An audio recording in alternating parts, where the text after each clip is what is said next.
రుధిర part 9.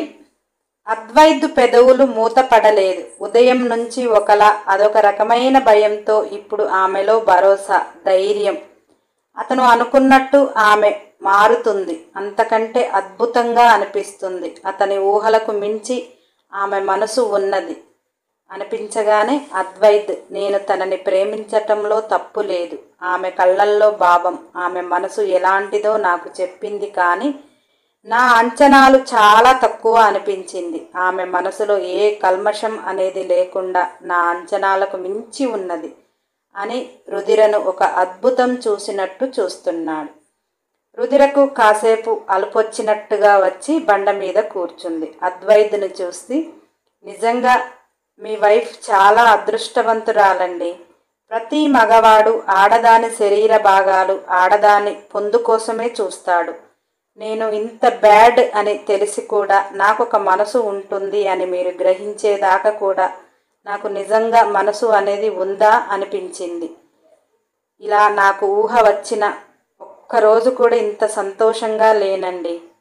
Life మొత్తం ఒకటే రీతిగా అలా కావాలని కోరుకోకపోయినా అదే లైఫ్ అని చెప్పినప్పుడు దాన్ని భరిస్తూ ఉండటం నేర్చుకున్నాను. నా మనసుకు ఏమి కావాలి అని ఏ రోజు ఆలోచించలేదు. కానీ ఈరోజు అసలు నా జీవితంలో నేను ఏం మిస్ అవుతున్నాను అని మీరు చూపిస్తుంటే నాకు నిజంగా చాలా సంతోషంగా ఉంది. మీ భార్య చాలా అదృష్టవంతురాలు అన్నది. అద్వైత్, నా భార్య అంటున్నావు? నా గురించి నీకు తెలుసా? ఆడదాని మనసు ఆమె కళ్ళల్లో కనపడుతుంది. అలా మీ కళ్ళల్లో మీ మనసు కనిపించింది. మరి ఆడదానికి ఒక మనసుని అర్థం చేసుకునే మగాడే కాదు. నీతో నేను 2 రోజుల నుంచి ఏమీ చెయ్యటం లేదు. నాకు వచ్చే భార్య నేనేమీ చెయ్యకుండా ఉంటుందా అని అన్నాడు. రుధిర, నేను ఇలా అంటున్నానని మీరు బాధపడకండి. మీకు ఆల్రెడీ ఎంగేజ్మెంట్ అయిందని మీ ఫ్రెండ్ చెప్పాడు. అమ్మ మీ దగ్గర మ్యాటర్ లేదు ఉందో తెలుసుకోమని ఖచ్చితంగా చెప్పాలి అని నెల టైం ఇచ్చింది. నాకు మీరు అలా అనిపించటం లేదు. ఆడవాళ్ల మనసుని గ్రహించిన వారు. నాలాంటి దానితో మీరు ఉండలేకపోతున్నారు అనుకుంటున్నా. అదే మీరు తాళి కట్టిన భార్య దగ్గర ఉంటారేమో అన్నది. అద్వైత్కి రుధిరని ఎలా చేరుకోవాలి అని ఆలోచిస్తున్న అతనికి రుధిర మాటల నుంచి ఒక మంచి ఐడియా వచ్చి చాలా పవర్ఫుల్గా బల్బు వెలిగింది. రుధిరతో, అంటే నేను మీతో నైట్ ఏమీ జరగలేదని వరుణ్ అడిగాడా అని రుధిరను అడిగితే, రుధిర, అమ్మ నన్ను అడిగిందండి, నేను చెప్పాను. వాళ్ళేం మాట్లాడుకున్నారో నాకు తెలియదు. కానీ మీ ఫ్రెండ్ వాళ్ళ చెల్లితో మీకు ఎంగేజ్మెంట్ అయింది. ఆ పిల్ల జీవితాన్ని అగాధం ఎందుకు చెయ్యాలి? నువ్వు ఉన్నదా లేదా చెప్పకపోతే అని అమ్మ అడిగింది. అద్వైత్ కళ్ళల్లోకి చూసి తల వంచుకుంది. అద్వైత్కి అప్పటి వరకు రుధిరని ఎలా తన దాన్ని చేసుకోవాలో అర్థం కాలేదు. అసలు వరుణ్ చెల్లితో ఎంగేజ్మెంట్ అని రుధిర చెప్పేదాకా కూడా అతనికి ఆలోచన రాలేదు. తను కోలుకుంటే అమ్మ కూడా ఆమెకిచ్చి పెళ్లి చెయ్యాలి అనుకుంటుంది. అద్వైత్కి ఇలా జరిగింది అన్నాక ఆమె ఒక్కరోజు కూడా వచ్చి చూసింది లేదు. వీళ్ళందరికీ చెక్ పెట్టాలి అంటే రుధిరను అతను మనసారా భార్యను చేసుకోవాలి అంటే ఎలానో దారి దొరికింది. ఇప్పటి వరకు రుధిర గెంతులు వేసింది. ఇప్పుడు అద్వైత్ ఆనందంతో ఆకాశంలోకి చేతులు చూపుతూ గిరగిరా తిరుగుతూ ఒక్కసారిగా రుధిరను ఎత్తుకొని కూడా తిప్పేసి, నాకు కూడా చాలా ఆనందంగా ఉంది, నాకు మ్యాటర్ లేదు, సూపర్గా ఉంది ఈ మాట అని అద్వైత్ ఆనందపడిపోయాడు. రుధిర ఆశ్చర్యంగా అతనిని చూస్తుంది. అలా ఆ రోజు ఇద్దరు చాలా సంతోషంగా డిన్నర్ చేశారు. ఎవరి సంతోషం వారిది. ఆ రోజు నుంచి రుధిరను పగలు రాత్రి బయటకు తీసుకుని వచ్చి ఆమెకు స్వేచ్ఛనిచ్చాడు. అద్వైత్తో రుధిర చాలా ఫ్రీగా ఉంటుంది. అద్వైత్ రుధిర మందు తాగుతుంటే అడ్డు చెప్పటం లేదు. కానీ ఒకరోజు రూమ్లో, ప్లీజ్ అండి, ఒక్క సిగరెట్ తీసుకుంటాను, చాలా రోజులైంది తీసుకోక, ఈ నెల తరువాత మీరు ఎలాగూ వెళ్ళిపోతారు, అప్పుడైనా తీసుకుంటాను కదా, అందుకే వాష్రూమ్లోకి వెళ్ళి తీసుకొని ఫ్రెష్ అయ్యి బయటికి వస్తా అన్నది. అద్వైత్, నీకు సిగరెట్ కావాలంతే కదా అన్నాడు. రుధిర అవును అని తల ఊపింది. అప్పటికి వాళ్ళిద్దరి జర్నీ 10 రోజులు. రుధిర ఏ విటుడితో ఉండటం లేదు అని ఆమె శరీరం ఏ రోజు బాధించలేదు. అద్వైత్ జీవితం చాలా కొత్తగా హ్యాపీగా అనిపించింది. తను కోల్పోయిన జీవితం ఈ నెలలో రోజులు అయినా అద్వైత్ సమక్షంలో అనుభవించాలి అని, తర్వాత ఎలాగూ తన జీవితం ఆ 4 గదుల మధ్యనే కదా అని ఆమె కూడా చాలా సంతోషంగా అద్వైతుతో ఉంటుంది. అందుకే శరీరానికి కోరికలు అక్కడ ఆమెకేమీ లేవు. ఇప్పుడు సిగరెట్ తాగుతాను అన్నది కదా. అద్వైత్ ఈరోజు ఆమెను దగ్గరికి తీసుకున్నాడు. రుధిర కళ్ళల్లో తన కళ్ళు పెట్టి చూశాడు. ఇప్పుడు రుధిరకు అద్వైత్ కళ్ళల్లో అనంతమైన ప్రేమ, ఆరాధన. తనలాంటి జీవితానికి అలాంటివి ఉంటాయా? కానీ ఆ కళ్ళు చూస్తుంటే ఇలా జీవితం నిలిచిపోతే బాగు అనే అంత ఇదిగా అద్వైత్ కళ్ళు కనిపిస్తుంటే, రుధిర అలానే చూస్తుంటే అద్వైత్ రుధిర ముఖంను చేతిలోకి తీసుకుని ఆమె పెదవులు అందుకున్నాడు. రుధిరకు ఎన్ని రోజులు ఆ పెదవులపై అతని చేతి వేళ్లు కదులుతుంటే ఏదో మత్తుగా అనిపించింది. ఈరోజు ఆమె పెదవులపై అతని పెదవులు, ఆమె గుండె వేగం ఎంతలా కొట్టుకుంటుందో ఆమెకే వినపడే అంతలా. అతను ప్రేమగా ఇస్తున్న ముద్దు, ఆ ముద్దుని ఇష్టంగా ఆస్వాదిస్తూ ఆమె కళ్ళు అలా మూసేసింది. ఆ ముద్దుని కొనసాగిస్తూ ఆమెను చూస్తున్నాడు. ఆమె గుండె ఎగసి ఎగసి పడుతుంది. ఆమె వాలిన కనులలో మత్తు అతనికి అర్థమవుతుంది. అతని పెదవులు ఎంతలా విచ్చుకున్నాయి అంటే ఆమెను చూస్తుంటే అతను కోల్పోతున్నాడు. ఆమె వాష్రూమ్ నుంచి ఒక్క టవల్తో వచ్చిన రోజు కూడా కంట్రోల్ చేసుకున్నాడు. కానీ అతను ఇస్తున్న ముద్దుకు ఆమె రెస్పాండ్ అవుతున్న తీరుకి ఆమె గుండె సడి అతనికి వినిపిస్తుందా అనిపించి రుధిరని అలానే బెడ్ మీద పడుకోబెట్టి ఆమెపై చేరాడు. ఆ పెదవులు మాత్రం వదలలేదు. ఇద్దరిలో ఏదో మోహం, ఏదో ఆరాటం. ఇద్దరికీ ఎవరికి వారు కోల్పోతున్నారు. ఒకరికి ఒకరు పెనవేసుకున్నారు. అద్వైత్ ఆమె కళ్ళల్లోకి చూస్తూ, ఇప్పుడు కావాలా సిగరెటు అన్నాడు. రుధిర ఒక్కసారిగా సిగ్గుపడిపోయి అతని గుండెల్లో తలదాచుకుంది. ఆమెను అదే గుండెకు అదిమి ఇష్టంగా కౌగిలించుకున్నాడు.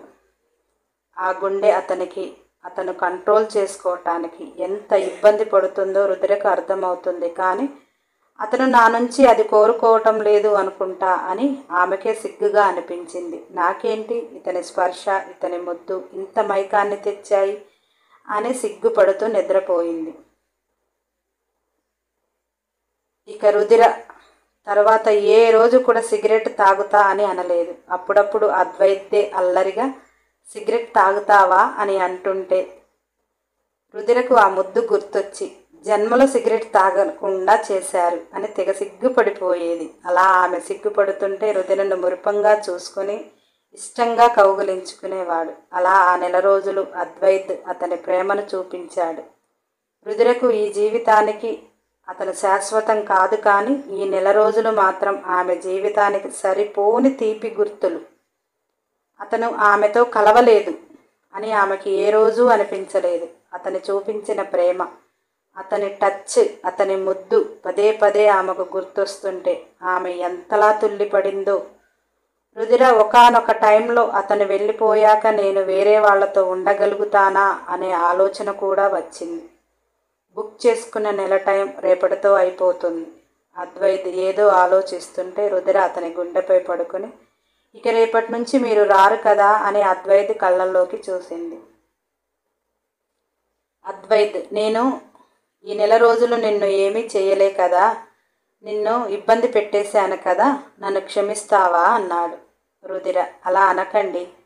మనిషికి సుఖము అనేది శరీరాలు మమేకమైతేనే రావు. మీరు చూపించిన ప్రేమలో కూడా నాకు చాలా సుఖం అనిపించింది.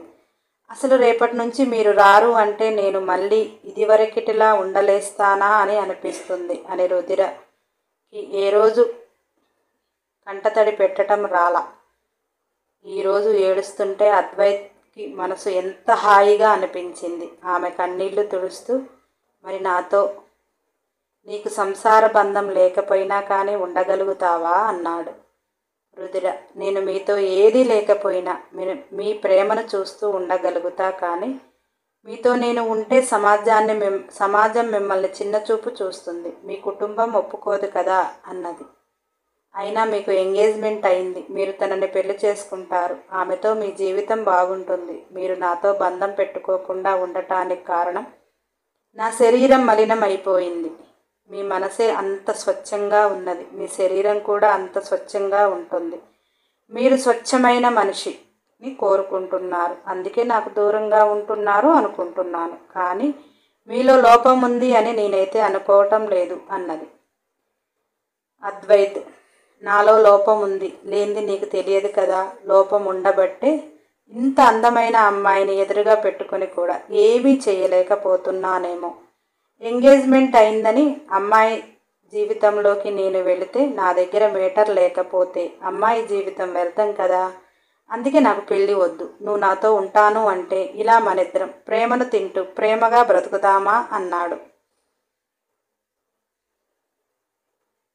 రుధిర, మీతో ఉంటే సమాజం మిమ్మల్ని ఏమైనా అనదా అని అమాయకంగా అన్నది.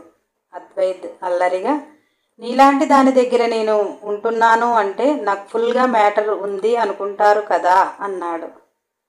రుధిర ఆశ్చర్యంగా నోరు పెద్దగా చేసి చూస్తుంది. అలా చూస్తున్న రుధిర పెదవులు అందుకొని వదిలి, నాలో ఏమున్నా ఏం లేకపోయినా నువ్వు ఉంటానంటే చెప్పు. నిన్ను ఈ ప్రపంచానికి దూరంగా మనిద్దరమే ప్రపంచంగా వెళ్ళిపోదాము అన్నాడు. రుధిర, మీతో ఏదీ లేకపోయినా ఉంటాను. ఇలా మీరు ప్రేమగా మీ గుండెలపై పెట్టుకున్నా నాకు చాలు. కానీ సమాజం మిమ్మల్ని తప్పు పడుతుంది కదా, మీ కుటుంబం మిమ్మల్ని దూరం పెడుతుంది కదా, అమ్మ కూడా మీతో పంపించదు కదా అని అమాయకంగా అన్నది. అద్వైత్, అన్నీ నేను చూసుకుంటాను. ఈ నెల రోజులు నీతో ప్రేమగా ఉన్నది మైసమ్మకు ఏమీ చెప్పకు. నిన్నైతే నేనేమీ చెయ్యలేదు కాబట్టి అది మాత్రం నిజం అని చెప్తావా అని అన్నాడు. రుధిర, మీరు నాతో ఉండలేకపోతున్నారు కానీ మీకు మ్యాటర్ లేదని ఎలా చెప్పాలండి అన్నది. అద్వైత్, నా దగ్గర మ్యాటర్ ఉందా అండి మరి అన్నాడు.